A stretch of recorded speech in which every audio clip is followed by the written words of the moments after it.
Bismillahirrahmanirrahim. La yatakallamuna illa man adina lahu rahman wa qala shawaba.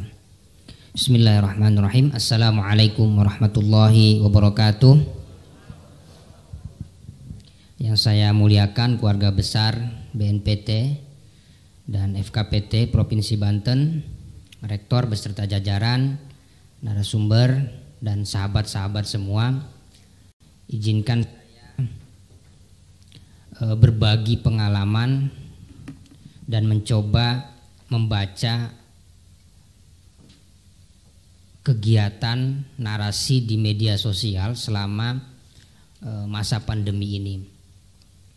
Sebenarnya biasanya kalau bersama Pak Brigjen saya mendengar dan mencatat, tapi ini disuruh ikut berbicara. Baik, bahwa saya ingin mengatakan bahwa di tengah pandemi seperti sekarang ini,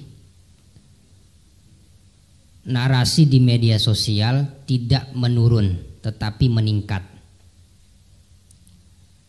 Di kelompok-kelompok yang belum masuk ke jejaring teroris tetapi dia punya potensi atau dia masih tergolong di kelompok radikal ekstremis, itu untuk kelompok Hizbut Tahrir Indonesia itu sudah naik 0,4%. Jadi itu awal-awal pandemi. Narasi yang dimainkan oleh kelompok ISIS beserta jajarannya, ya keluarga besar teroris, itu peningkatan naik. Biasanya kalau keliaran per hari itu 10.000 atau 5.000, itu kadang waktu-waktu tertentu bisa sampai 30.000. Makanya kalau yang paham main dunia sosial analitik networking, itu ketika 1 Juni itu tren antara tagar Pancasila dengan tagar anti pemerintah, atau di dalam dunia jaringan teroris kita mengenal istilah dorbul mu'alaqat, pemutusan kepercayaan antara rakyat dengan pemerintah, itu tinggi sekali, mencapai hanya beda tidak sampai di atas 10%. Artinya bahwa apa yang disampaikan oleh Pak Rektor, kemudian Pak Brigjen dan lain sebagainya, bahwa saya memiliki pemikiran yang berbeda, bahwa kebodohan memang pangkal segala sesuatu.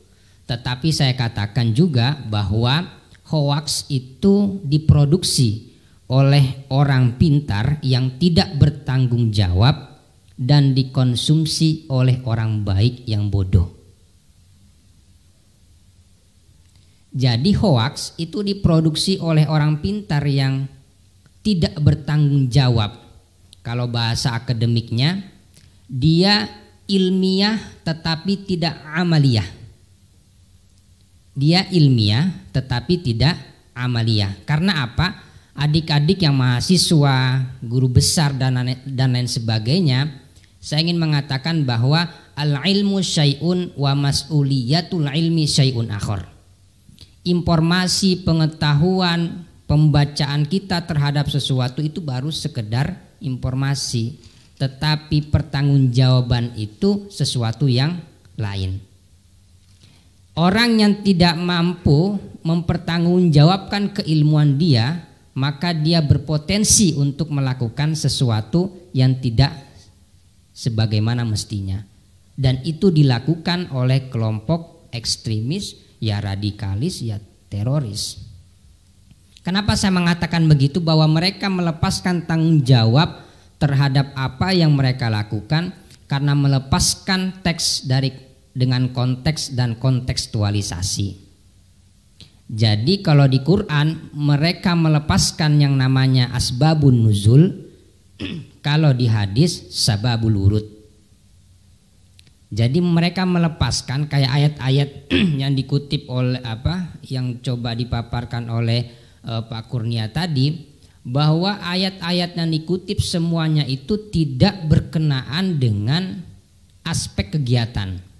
Saya ambil contoh, waman lam yahkum bima anzalallah faulaika humul kafirun, ya ada zolimun dan lain sebagainya. Saya ingin katakan bahwa di situ ada kata man. Man itu bukan negara, bukan lembaga institusi, apalagi lembaga kepolisian. Tetapi man itu adalah orang. Makanya Quran itu sudah mengunci kita. Mengunci kita, dan itu menjadi pembuka kalau Nabi di dalam berdakwah. Lau anna ahlal qura amanu wattaqau la fatahna alaihim barakatim minas sama. Lau anna ahlal qura. Jadi yang kita rubah itu bukan negaranya, tetapi ahlal quronya. Kalau ahlal quronya baik, sebagaimana yang menjadi inspirasi dari Pak Rektor tadi, maka negara itu apapun stempel, apapun labelnya, itu akan mengikuti dengan sendirinya.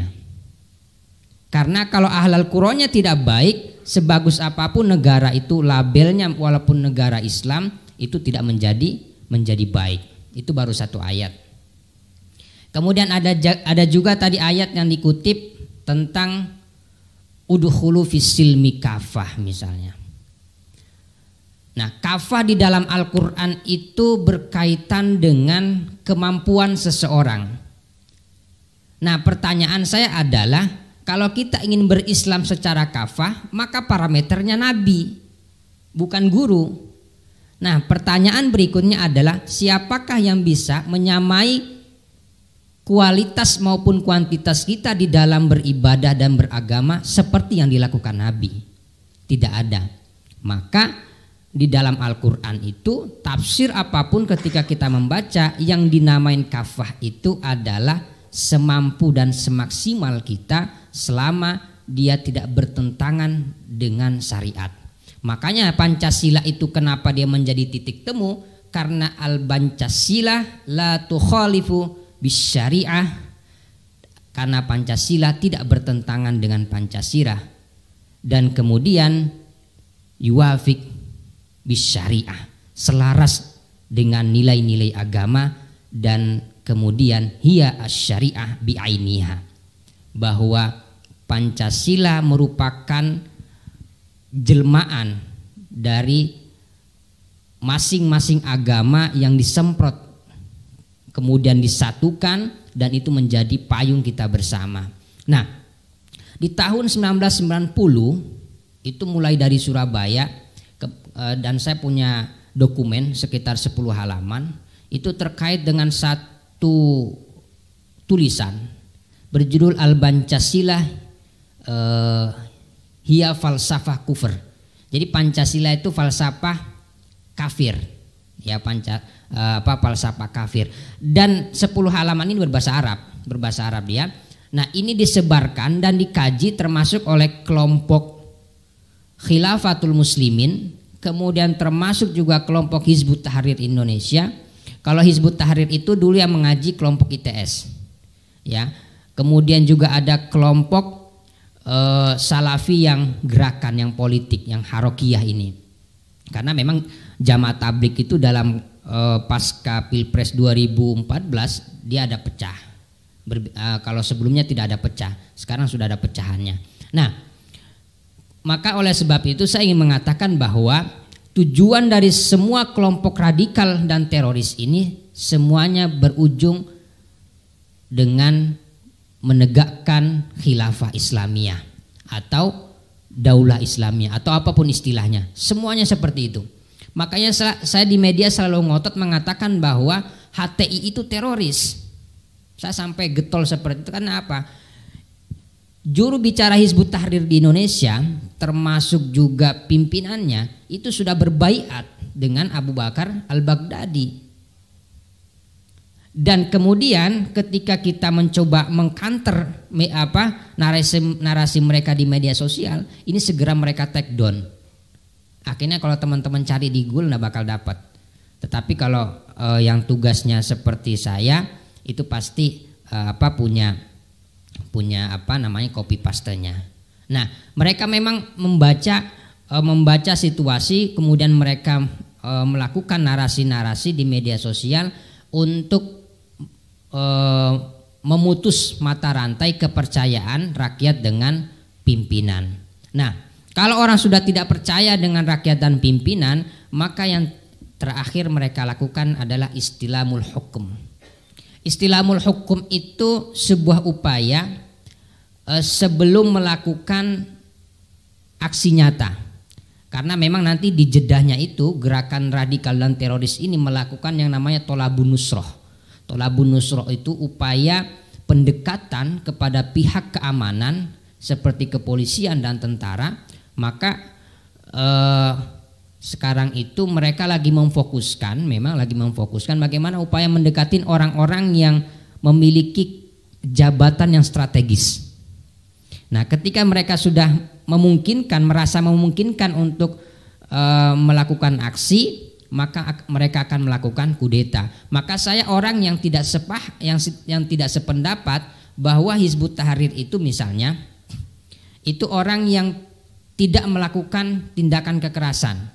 Jadi biasanya orang itu peneliti mengkategorisasikan HTI kemudian Khilafatul Muslimin itu dalam kategori radikal radikal non kekerasan. Padahal buktinya di dunia ini yang melakukan kudeta seperti Bahrun Naim yang disebut oleh Pak Kurnia tadi itu sebelumnya mantan Hizbut Tahrir. Ya, mantan Hizbut Tahrir. Dia sempat mengaku bahwa ada semacam ketidakpuasan dan terkait juga tentang kapan bisyarah nubuwah ini terjadi. Kapan ini terjadi di Indonesia? Akhirnya dia kesal. Dan juga ada buku yang baru terbit yang ditulis berbarengan antara aktivis ateis dengan mantan Hizbut Tahrir yang kemudian dia membuat gerbong-gerbong di India, Pakistan dan Bangladesh. Itu baru diterbitkan oleh Serambi tahun 2020. Kemarin saya dipercayakan untuk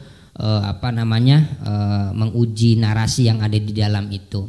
Nah, oleh sebab itu saya mengatakan bahwa di luar negeri itu mereka sudah melakukan kudeta-kudeta. Maka saya mendukung sepenuhnya upaya pemerintah untuk memutus mata rantai kampanye ideologi yang dilakukan oleh kelompok Hizbut Tahrir Indonesia. Dan di samping itu pula doktrin yang mereka lakukan dalam konteks ideologi itu memiliki kesamaan dengan kelompok radikal teroris, yaitu bertemunya di manhaj takfirinya. Makanya teman-teman tadi sudah disinggung oleh Pak Brigjen, saya ingin merekomendasikan salah satu tulisan yang bisa membuka cakrawala kita bersama, yaitu tentang Terrorism and Wahhabism Globalization. Itu diterbitkan di Time New York Itu ada tulisan bagus yang bisa membuka cakrawala kita bahwa di Indonesia pada umumnya sekarang itu mereka yang terlibat dan di dalam tahanan itu adalah mereka yang punya pemikiran yang namanya manhaj takfiri. Manhaj takfiri itu sudah pernah terjadi sejak zaman Rasulullah. Ya, orang yang memberontak, orang yang tidak sepaham dengan pemerintah, kemudian orang yang tidak percaya kepada pemerintahan yang sah, kemudian ulil amri dan lain sebagainya, itu sering mereka lakukan. Maka saya ingin memberikan contoh. Saya tidak ingin menyebut nama, tetapi semoga para pendengar mengerti siapa yang saya maksud. Saya ingin memberikan contoh dua. Di sini kita bermain imajinasi. Ada seseorang yang berfoto dengan sebuah buku. Judulnya Bagaimana Demokrasi Ini Mati. Saya tidak meminta sahabat-sahabat semua untuk menjawab, tetapi saya ingin mengatakan bahwa itu adalah permainan di dalam istilahnya itu sinyal. Karena apa? Si pembaca buku itu merupakan murid secara ideologis dengan Yusuf Qaradawi. Di Indonesia ada 3 orang. Nah, Yusuf Qaradawi ini adalah salah satu orang yang kemudian memfatwakan dan memerintahkan kepada Free Army Syria, ya, kalau tidak salah ya, Free Army Syria, dan kemudian mengebom salah satu ulama tersohor di Suriah. Kemudian yang kedua, saya ingin memberikan contoh. Di sini saya tidak mempersoalkan kepribadian, tapi kita berbicara tentang sinyal yang terkait dengan ideologis. Ini ada salah satu yang dikatakan dia sebagai seorang ulama. Dia mengatakan begini, saya ingatkan kalau pemerintah Indonesia coba-coba zolim, tentara dan polisi coba-coba jahat kepada umat Islam, bisa jadi besok tentara dan polisi yang disembelih di tengah jalan. Nah, saya ingin katakan dan saya ingin beri contoh sahabat-sahabat semua, di luar negeri sudah pernah terjadi. Ya, nanti teman-teman silakan cek, ya silakan cek di media sosial, ada namanya ARV, ya ARV ini kalau kita ajak ke masjid dia mau senyum, ya good looking, bajunya, stylenya dan lain sebagainya. Tetapi saya ingin mengatakan bahwa orang itu bisa kita ajak dia apakah moderat atau tidak ketika kita ajak berbicara di dalam konteks kenegaraan. Jadi banyak ulama-ulama di luar negeri itu yang menjadi pendorong terjadinya tindakan brutalisme. Termasuk di Prancis yang kemarin itu. Ada salah satu orang di Indonesia mengatakan bahwa itu kita dukung sepenuhnya. Ini sinyal. Ini sinyal. Di sini kita bermain sinyal. Oke, siap. Oleh sebab itu saya mengajak kepada sahabat-sahabat semua, kerja kontra narasi dan kontra ideologi itu membutuhkan dari siapapun. Karena di media sosial itu dipenuhi oleh orang-orang yang tidak bertanggung jawab terhadap keilmuan yang dimiliki oleh dia. Wallahu muwaffiq ila aqwamit thoriq. Wassalamualaikum warahmatullahi wabarakatuh.